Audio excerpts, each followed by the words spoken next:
Hi guys, welcome back to L&D Design. My name is Lene and I am half of L&D Design along with my husband David. Here on this channel we love to do DIYs, crafting, furniture flips, clean with me's, home updates, all of the things. So if any of those things interest you, please make sure you hit that subscribe button so you don't miss out on any future videos. Today we have a very special crafting DIY video for you. I don't know about you, but I love Target. And one of my favorite brands at Target is Hearth and Hand with Magnolia by Chip and Joanna Gaines. However, my wallet doesn't like Target, and my wallet definitely doesn't like Hearth and Hand. So as I was scrolling through one day, living my big dreams in my head, buying all of the Hearth and Hand items, I decided, well, I wonder if I could dupe some of these. So that's what we have in today's video for you guys. We have 3 DIYs that might not be exact dupes, but I definitely took inspiration from some of the pieces in the Hearth and Hand collection. So if you're interested in seeing what I came up with, keep on watching. So for our first Hearth and Hand dupe, we're going to be using this tray that I used to have on my coffee table and just kind of has gotten in the way. You're going to see the inspiration photo down there to the left.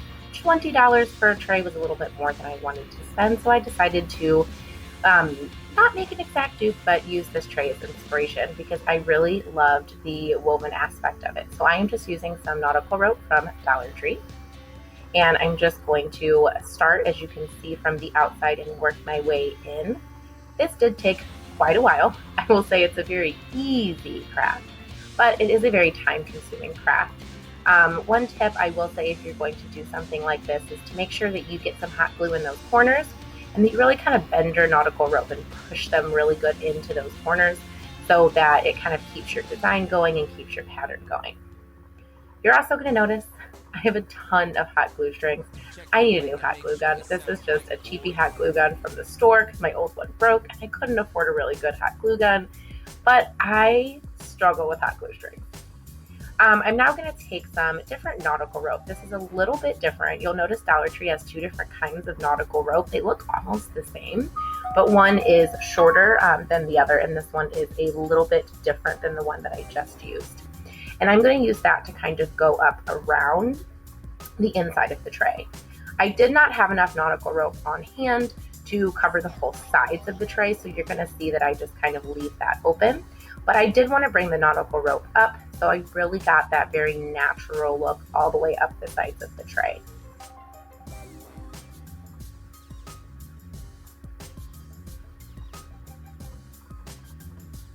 I'm also just covering the handles there on the inside because I don't really feel that I'm going to need them.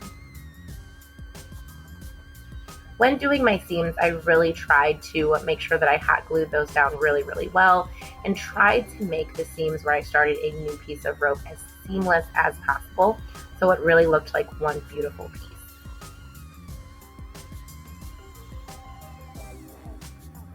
Can you see all those hot glue strings? Oh my goodness, this hot glue gun drives me insane. You'll notice that I just took it over the edge of the handles there. Like I said, I didn't have enough to cover everything the way that I wanted, so I just decided to cover the handles and then try to make it look the same on each side.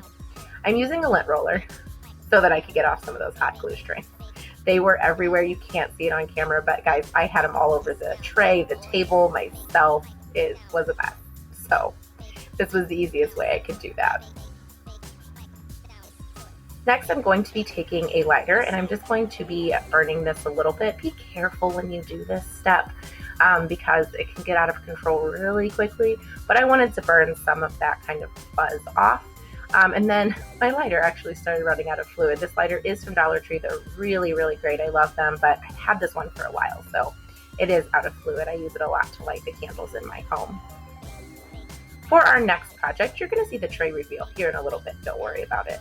But for our next project, you'll see the inspiration there on the bottom left coming up. I am just taking, this was an old candle that I had just taken the wax out of and I had saved because I put other candles inside of it. So I just kind of roughed it up with a little bit of sandpaper. And now I'm just taping off a design.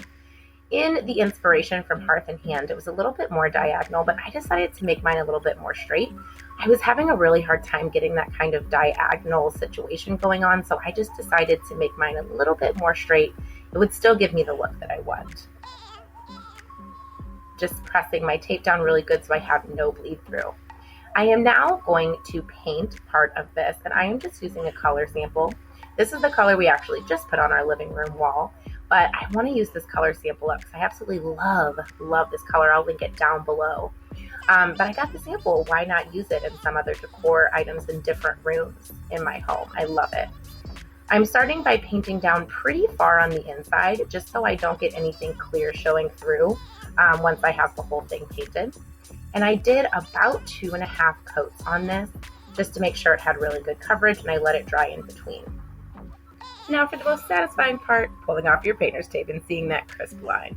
One tip I will give is, like you see me doing here, to pull downwards so that you don't get any tearing or any chipping of your paint and you really get a nice crisp line. We are going to be painting the bottom of this candle, and for that mixture, I am going to be using some Waverly chalk paint in steel, as you can see me holding up here in a second, and some baking powder. This is really easy. You just mix some in a cup until it's kind of like a chunky consistency, but you're still able to brush it on to your piece. Sometimes I even add the tiniest amount of water. When I say tiny, I mean tiny, because this stuff will foam up like crazy if you put too much water in it. But you just want your mixture to be really, really thick, but still brushable. You're gonna see I didn't tape this off. I didn't want to risk chipping any of that paint off I just worked so hard to do on the top. For my first layer, I'm really just wiping it on, making sure that I kind of push my brush up to that line. If it gets a little wonky, it's okay, because the bottom's supposed to be textured, kind of like concrete, but you do still want somewhat of a crisp line. You're gonna see on my next coat, I did 3 coats on this, that I'm more tapping it on. And if I do wipe it, I go back over and I tap. This is what's gonna give it that really great texture, is when you tap it on. That first coat really is just for coverage, to cover up the glass. When you do your second coat, or if you even have to do a third coat, you really wanna tap it on, because you're really going for that really awesome texture.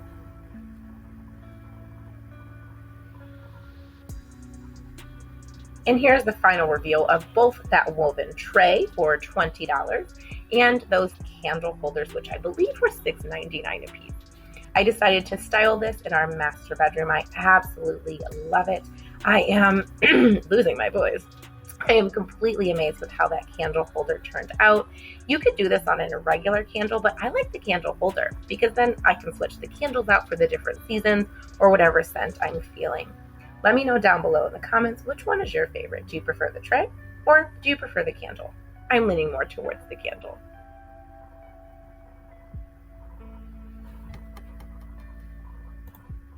For our next DIY, we're going to be using this happy birthday gift box, and you can see our inspiration down there to the left for $15. We're going to be making a candle holder for a lot less. So I just took some sandpaper and I wanted to get some of that glitter off. This is going to be the bottom of our candle holder, but still I just wanted to clean it up a little bit. My voice, guys, it's just going today. I don't know what's going on. So we're only going to be using the lid for this project. We're not going to be using the actual box part. I'll be saving that for a different DIY. I'm going to be using Waverly chalk paint and ink. I'm going to give the bottom and the sides kind of one messy coat. You're not going to see the bottom, but I don't want it to say happy birthday. It's supposed to be kind of a higher end dupe, and it shouldn't say happy birthday on the bottom. But you're going to want to give the sides and the inside quite a few coats. I will say this took about 4 coats to fully cover everything, especially those red polka dots. No matter what I did, they were wanting to bleed through. So you're going to want to make sure you really focus on those sides, both inside and out, and even that rim, because even some of the polka dots were wanting to poke through on that rim. So it's going to take probably a good 4 coats.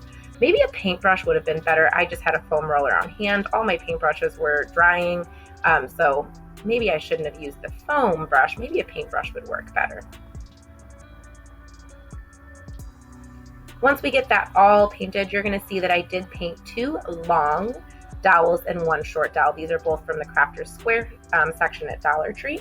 Our 2 long ones are going to be the kind of stems that go on the side. And then obviously our short one's going to be for the top. You're going to see I use my parchment paper to measure, just to make sure I have everything nice and straight. I don't want anything to be wonky or kind of off or diagonal or anything like that. I am going to reinforce on the inside with some hot glue. And don't worry about it looking like hot glue, because I just take some paint later and cover it up so it kind of looks like it's welded, because I'm pretty sure that the piece that we are duping is actually metal. Here I'm just kind of measuring and trying to cut my stick. I see people on YouTube do this all the time. Just cut it with wire cutters. Not as easy as they make it seem. It took me quite a while, but I did finally get it.